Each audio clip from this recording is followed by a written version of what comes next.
Hi there, welcome back. Look, fair to say we are joined by one of the best English managers of his generation in Sam Allardyce. So we thought it's only right to take a look at the current crop in the Premier League. OK, look, let's start with Manchester United and Michael Carrick. Yes. What have you made of his start at Old Trafford? Absolutely unbelievable by the fact that I think that he must have think after Middlesbrough what he'd done and didn't quite get them there, that is that it for me? You know, and then all of a sudden, Man United pop up on the basis of what he's done more as a player, and of course the time he took over before. So they felt that the right thing to do again, a bit like they did with Ollie, and that has had a tremendous impact. You know, with Steve Holland on the team, and I think that he's brought a bit of relief and a bit of excitement back to the players.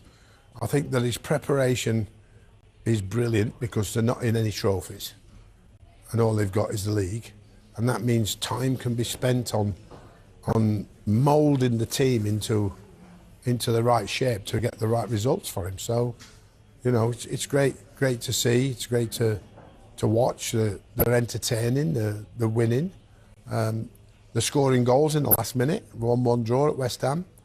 Absolutely fantastic goal, by the way. But, you know, there you go.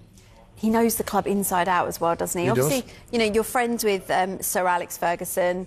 Do you think he would back Carrick getting the job on a long-term basis? Yeah, I think so. I think if he carries on and Sir Alex will back him, if he proves himself between now and the end of the season, I mean, there's a big chance that Man United could get into the Champions League. You know, which would be a big step on the basis of what was thought that they would achieve at the start of the season. So we all expect Man United to be competing for the Champions League, but not certainly this season the way things are going. Another newly appointed coach in Liam Rosenior this season. Not lost yet. Look, not many outside of Chelsea were really expecting that appointment. What do you make of what he's done so far? I tell you, I think it's a big positive that somebody so young and so inexperienced has managed to walk into a club of that size, you know, with that much pressure and that much ego that goes along with Chelsea, and handling it the way he has up to now. And the amount of stick he's had, you know, on social media particularly. I've seen some of it. I don't look at social media that much, but I've heard about it, and like he is just battling his way through it, and the team is speaking for him because it's winning, and long that might continue for him. Do you think that maybe his lack of success as a manager, or, you know, he's not that experienced, as you say, he's quite young as well, might stop him from gaining respect from the squad or the fans? Or, you know, well, I mean, it depends. It depends on he started well enough, so players are reacting and performing to his ideas and what he might want from them, and they might have obviously at this moment in time responded well to that. You have to try and make sure that becomes something that happens all the time, because when your players who are on a good run sometimes are at the most dangerous on easing off. Oh, you know, we're all right, you know, they get a bit lethargic, you've got to hit them then and make sure they're back on tune, otherwise the results start slowly going against you. So you've got to always look for some complacency if you've had such a good start as he's had. So that's all about managing, all about coaching. It's not just about the tactics you put out, it's about what the players' mood is, what are the players thinking that, you know, wow, we started, we've done enough. And they're not driving on, you've got to push them on and saying we've got to finish as high in the table as we possibly can. And we can only do that by you driving them forward and making sure they hit their performances week in and week out. Eddie Howe's come under a little bit of pressure of late, hasn't he? But yeah, sadly. But I mean, what a job he's done at Newcastle when you look at it overall. Yeah, but everybody's saying it up at Newcastle now, you know, that every defeat he gets. I had this when I was there. every defeat to get, is it going to be now? And the owners need to be loyal, and they need to be strong, and of course they need to wait and be patient, because he deserves that. He's earned it. And I think that the one thing that happens at Newcastle that's a struggle everywhere else is you can only buy on the total revenue that you gain today because of financial fair play. So it doesn't matter how much money the Saudis have, they can't spend it. And that is a part of Eddie's problem. Because in normal circumstances, until this silly rule came in, the Saudis would have spent far more and much more money to try and achieve the title, like teams have done in the past.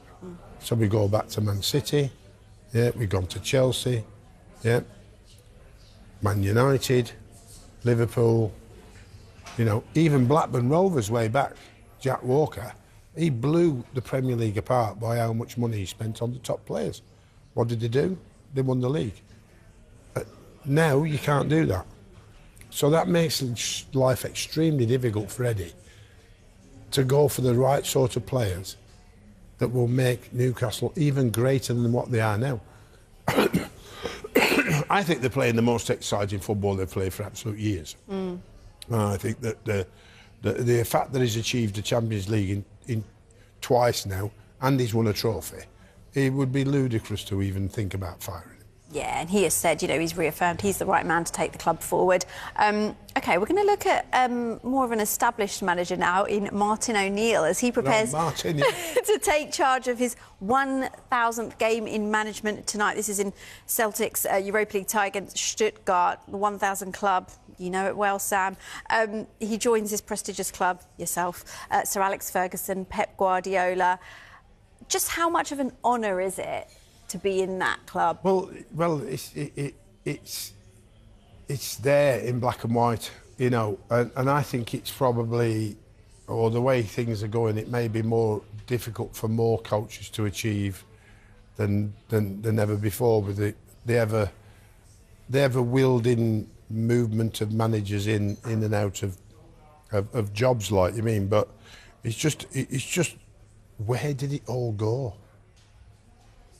When it comes around, you go, wow, over 1,000 games as a manager.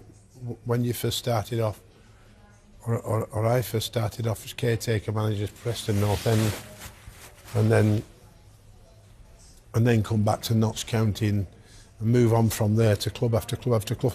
It's just astonishing, and so proud to manage to achieve that, like you mean. So it's a great privilege at with the LMA, because I'm a committee member of the LMA. I've been for 25 years now, to be a part of that elite club, you know. Is there any emerging manager that you can see eventually joining you in that 1,000 club? Like you say, you know, it's hard for some managers to get to 100 days at the moment. Well, yeah, it is. I mean, I think that at the moment you've got to look at whether they're going to stay in this country to get 1,000 games. I think we're sort of we wouldn't have taken a foreign coach coming in and taking their games into consideration before, but we do now. So if they come with 500 games and they do 500 games, I think that Richard Bevan at LMA said they're worthy of going in the Hall of Fame. But I think that now it's who can, Sean Dyche maybe, because I think he'd get another job. I don't know how many games Sean's had, but he's had quite a few. So, you know, I think that, you know, that if you're in the management job and you want to stay in it, you want to strive to try and get there. Yeah. OK, well.